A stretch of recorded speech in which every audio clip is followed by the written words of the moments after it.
नाज़रीन अस्सलाम वालेकुम, मैं हूँ इमरान वसीम। नाज़रीन, आज के प्रोग्राम में सबसे पहले तो हम बात करेंगे जो सुप्रीम कोर्ट ऑफ पाकिस्तान में तहरीक इंसाफ के सीनियर रहनुमा साबिक वफाकी वज़ीर फैसल वाडा की नाअहली के ख़िलाफ़ जो अपील पर हंगामा खेज़ समाअत हुई है,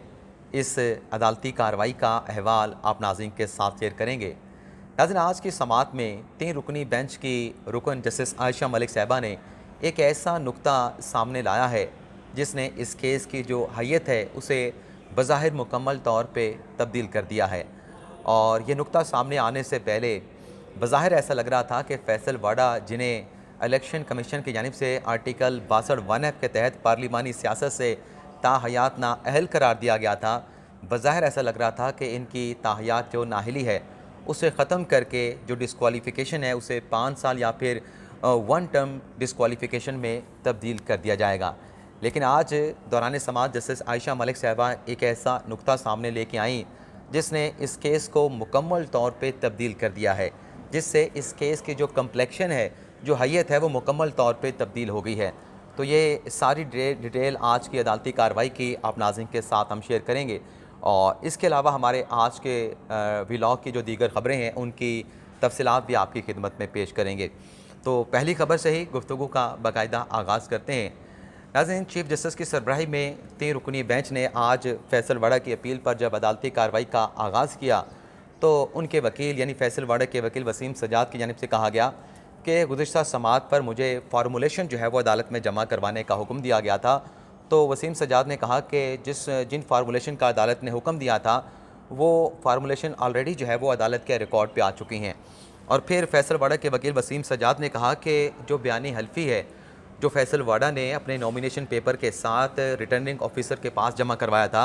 उसको गलत अंदाज में पढ़ा गया। फैसल वाडा ने अपनी डुअल नेशनलिटी के हवाले से किसी किस्म का झूठ नहीं बोला और साथ में उन्होंने कहा कि जो आर्टिकल 62(1)(f) का इलेक्शन कमीशन ने फैसल वाडा पे इतला किया है, इलेक्शन कमीशन के पास ऐसा कोई अख्तियार नहीं था। और फिर उन्होंने कहा कि इस्लामाबाद हाई कोर्ट, जिन्होंने इलेक्शन कमीशन के फ़ैसले को बरकरार रखा था, जिस फ़ैसले के ख़िलाफ़ हमने आज ये अपील जो है वो सुप्रीम कोर्ट के सामने फ़िक्स है, समाअत हो रही है, तो इलेक्शन कमीशन ने भी रिकॉर्ड का दुरुस्त जायज़ा नहीं लिया। जिस पर चीफ जस्टिस ने उनसे ये इस्तफसार किया कि क्या आपके दलाइल का मकसद ये है कि election commission court of law नहीं है और इलेक्शन कमीशन के पास आर्टिकल 62(1)(f) के इतला का अख्तियार नहीं था, तो क्या आप ये कहना चाह रहे हैं कि दोहरी शरीक की वजह से जो डिस्क्वालिफ़िकेशन है फैसल वाडा की वो ताहयात नहीं बनती थी, लेकिन डिस्क्वालिफ़िकेशन का सवाल जो है वो अपनी जगह पे पैदा होता है और आप डिस्क्वालिफ़िकेशन को एक्सेप्ट कर रहे हैं। तो इस पर वसीम सजाद साहब ने कहा कि मैं जो नुक्ता आपके सामने रख रहा हूँ वो ये है कि डिस्क्वालिफ़िकेशन का सवाल ही पैदा नहीं होता, क्योंकि इंटेंशन जो थी वो जो दस्तावेज़ात अदालत के रिकॉर्ड पे हैं कि जो पासपोर्ट था वो भी फैसल वाडा ने मनसूख करवा लिया था और जो उसके साथ नायब कॉप कार्ड था जो ड्यूल नेशनल को मिलता है वो भी उन्होंने कैंसिल करवा लिया था। तो बयान हल्फी में कोई झूठ नहीं बोला गया तो उनकी डिस्क्वालिफ़िकेशन का सवाल ही पैदा नहीं होता। तो फिर वसीम सजाद ने मज़ीद ये कहा कि अगर दोहरी शरीयत पर भी अगर आप डिस्क्वालीफाई करना भी चाहते हैं, डिस्क्वालिफ़िकेशन अगर फैसल वाडा की बनती भी है तो वो आर्टिकल 63(1)(c) के तहत होगी, जो कि 1 टर्म की डिस्क्वालिफ़िकेशन है। और इसके बाद जस्टिस आयशा मलिक साहबा ने फिर उनसे ये पूछा कि आप ये बताएं कि ये जो आप आर्गूमेंट दे रहे हैं ये ठीक है, अपनी जगह पे आप आर्गूमेंट कर रहे हैं, लेकिन जो झूठा बयान हल्फी जमा करवाया गया है वो कहाँ पे स्टैंड करेगा। और इस हवाले से बयान हल्फी के हवाले से अदालत के बड़े फैसले मौजूद हैं। और फिर चीफ जस्टिस ने वसीम सजाद से कहा कि क्या आपने हाई कोर्ट्स के वो फैसले देखे हैं जिसमें करार दिया गया है कि झूठा बयान हल्फी देना वो सुप्रीम कोर्ट के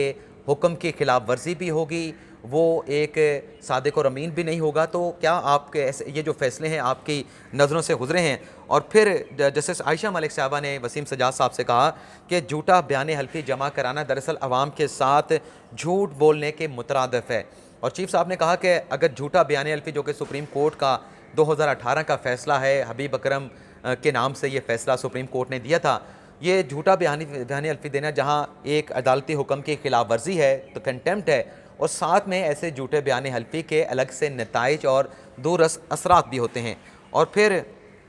कहा गया अपना चीफ जस्टिस की जानिब से फैसल वाडा के वकील वसीम सजाद को कि जहाँ तक मुझे याद पड़ता है, अगर मैं गलती पे नहीं हूँ तो 2018 में सेनेट, मार्च 2018 में सेनेट का इलेक्शन हुआ था, जिसमें कुछ अरकान की जानिब से, जिसमें सादिया अब्बासी साहबा का नाम लिया गया चीफ जस्टिस की जानिब से, उनकी ड्यूल नेशनलिटी पे सवाल हुआ था। लेकिन सुप्रीम कोर्ट ने उस केस में उन तमाम अरकान को, जिस भी सियासी जमात के साथ उनका ताल्लुक था, उन्हें ताहयात नाअहल करार नहीं दिया था, लेकिन वहाँ पे भी नॉमिनेशन जमा करवाए गए थे। और फिर जैसे मंसूर अली शाह ने रिमार्क दिए कि आपकी दलील यह है कि फैसल वाडा साहब जो हैं वो ऑलरेडी अपनी अमेरिकन नेशनलिटी को तर्क कर चुके थे, लेकिन बयान हल्फी जो है वो कुछ और ही कहानी बयान करता है और आप दो कश्तियों के सवार नहीं हो सकते। और आपने अपने बयान हल्फी में इस बात का जिक्र नहीं किया कि आप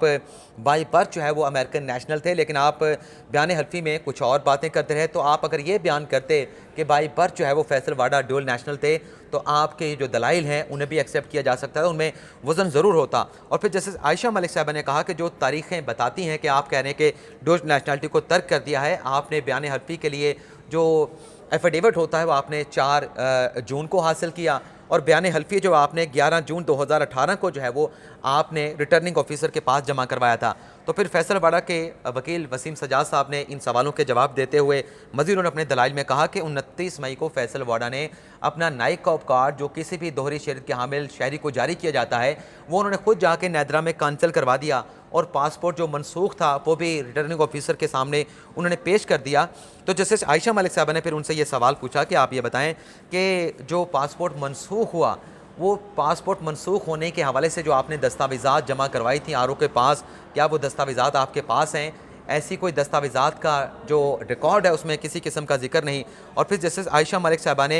यह भी कहा कि जो अपील है उस अपील में आपने ख़ुद तस्लीम किया है कि फैसल वाडा ने जो अपनी ड्यूल नेशनलिटी है वो 22 जून 2018 को रिनंसिएट की थी, यानी तर्क किया था। तो नॉमिनेशन पेपर और जो आपका बयान हल्फी है वो तो उससे पहले ही आर ओ के पास जमा करवाया जा चुका है, जिस पर वसीम सजाद ने कहा कि 18 जून को जो पासपोर्ट था जो कैंसिल फैसल वाडा ने करवाया था, वो 18 जून को आर ओ के पास दिखाया गया, और उस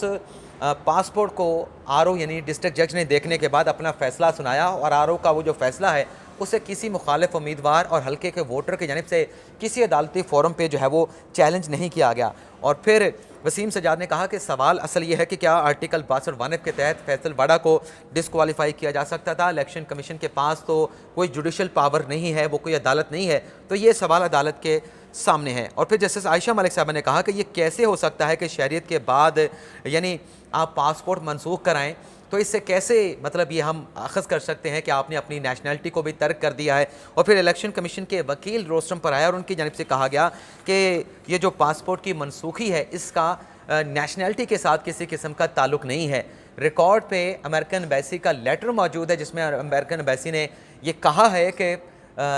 दोहरी शहरियत की रिनंसिएशन के लिए यानी उसको तर्क करने के लिए जो रुजू किया गया वो 22 जून को जो है वो अमेरिकन एम्बेसी से रुजू किया गया। इसके बाद नाज़रीन मंसूर अली खान साहब ने कहा कि इलेक्शन कमीशन अगर आपको डिस्क्वालीफाइड नहीं भी कर सकता था, उसके पास जुडिशल पावर नहीं थी, लेकिन इस्लामाबाद हाई कोर्ट ने तो उस फैसले को बरकरार रखा है। इस्लामाबाद हाई कोर्ट के पास तो आर्टिकल 199 के तहत वसी अख्तियारात हैं। और फिर जस्टिस आयशा मलिक साहबा ने वो नुक्ता फैसल वाडा के वकील के सामने रखा कि ये जो नुक्ता है ये तो कुछ और बात बयान कर रहा है। और जस्टिस आयशा मलिक साहबा ने कहा कि जिस पासपोर्ट की आप मनसूखी की बात कर रहे हैं वो पासपोर्ट जो है वो एक्टिव नहीं था, वो पासपोर्ट जो है वो उस वक्त ज़ायदुल मयाद था, और जो पासपोर्ट रिटर्निंग ऑफिसर के सामने पेश किया गया वो पासपोर्ट तो 16 अगस्त 2015 को ज़ायदुल मियाद हो चुका था। तो ये तो आपने एक और डिसऑनेस्टी की है कि अपनी दोहरी शहरियत को तर्क करने के हवाले से जो सबूत आपने आर ओ के सामने पेश किया वो पासपोर्ट पहले ही एक्सपायर हो चुका था, जिस पर जस्टिस मंसूर अली शाह ने भी वही बात की। ये तो एक और डिसऑनेस्टी जो है वो आपके मौक्किल के बिहाफ पे अदालत के रिकॉर्ड पे आई है, ये तो एक और इल्ज़ाम जो है वो आपके ऊपर लग गया है, आपके ऊपर एक और इल्ज़ाम सामने आ गया है। और फिर चीफ जस्टिस ने भी कहा कि ये तो मामला मज़ीद पेचीदा हो गया है, संजीदा हो गया है, ये तो एक और झूठ सामने आया है। जिस पर वसीम सजाद ने कहा कि एक्सपायर पासपोर्ट अगर है तो इससे हमारी दलील की तक़वियत होती है कि फैसल वाडा जो है उन्होंने उसके बाद जो पासपोर्ट एक्सपायर हुआ उसके बाद उन्होंने नया पासपोर्ट हासिल नहीं किया। तो जस्टिस आयशा मलिक साहबा ने कहा कि जब आपका पासपोर्ट एक्सपायर होता है और आप नए पासपोर्ट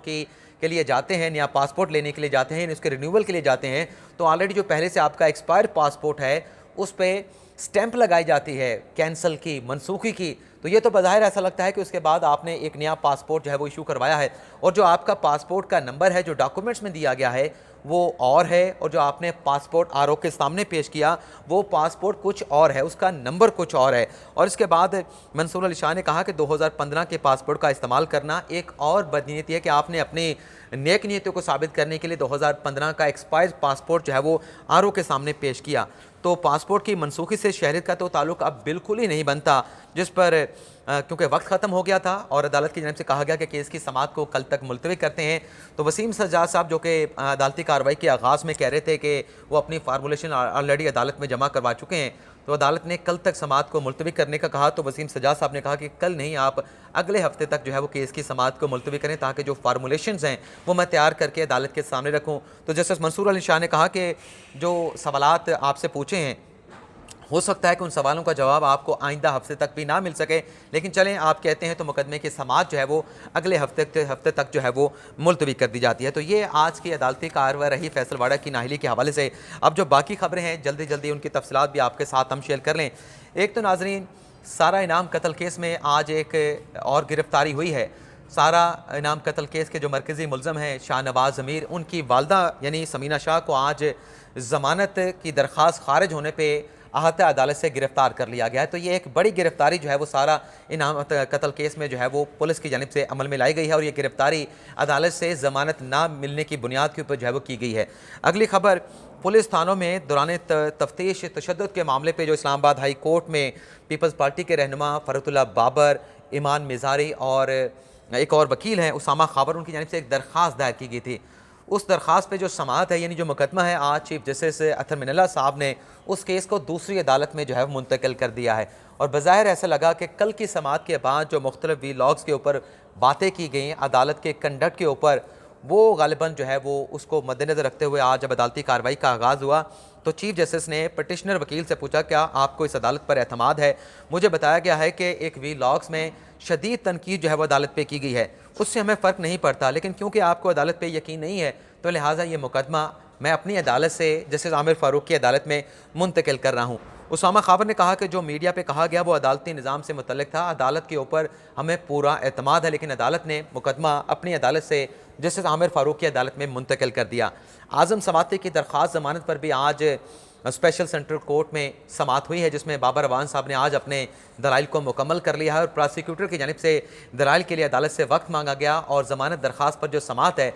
वो कल तक मुलतवी कर दी गई। लेकिन बाबर अवान साहब ने क्या दलाइल दिए हैं वो आपके साथ हम शेयर कर लें। नाज़रीन, बाबर अवान साहब ने कहा कि FIA बगैर इंक्वायरी कैसे किसी शख्स को गिरफ्तार कर सकता है। FIA के पास केस हो तो पहले मुलज़म को नोटिस किया जाता है, इंक्वायरी की जाती है, फिर कर पर्चा काटा जाता है और फिर अगर कोई जुर्म ऐसा बनता है तो फिर उसके बाद गिरफ्तारी अमल में लाई जाती है। किसी सियासी शख्स का जो बयान है वो फ़ौज पर कैसे असरअंदाज हो सकता है, इदारे इतने कमज़ोर नहीं। और ये रिमार्क्स इस्लामाबाद हाई कोर्ट के चीफ जस्टिस अतर मिनल्ला भी दे चुके हैं। और फिर जज साहब ने उनसे ये कहा कि आप जो दलाइल दे रहे हैं वो काबिल समाअत दफ़ात पे दे रहे हैं, आपने उन जो सेक्शंस हैं जो नाकाबिल समाअत हैं उनको भी मलहूज़ खातर रखें, उन पर भी आप दलाइल दें कि नाकाबिल समाअत ज़मानत की जो दफ़ात हैं उस पर क्या उनका क्या मौक़िफ़ है। तो उसके बाद बाबर अवान साहब ने कुछ और दलाइल दिए, जिसके बाद फिर प्रोसिक्यूटर साहब की बारी थी, राजा रिजवान अब्बासी साहब की बारी थी, लेकिन चूँकि उन्हें वक्त मांग लिया तो फिर मुकदमे की जो समाअत है उसे कल तक जो है वो मुलतवी कर दिया गया है। ये नाज़रीन आज का हमारे वीलॉग के ख़बरों की तफसीलात। इसके अलावा अदालती फ़ोरम से कुछ और भी ख़बरें हैं, लेकिन वो अगले वीलॉग में आपके साथ हम शेयर करेंगे। लेकिन फ़िलहाल आपसे इजाज़त चाहेंगे। अल्लाह ताला हम सब का हामी नासिर हो। अपनी ढेर सारी दुआओं में याद रखिएगा। अल्लाह हाफ़िज़।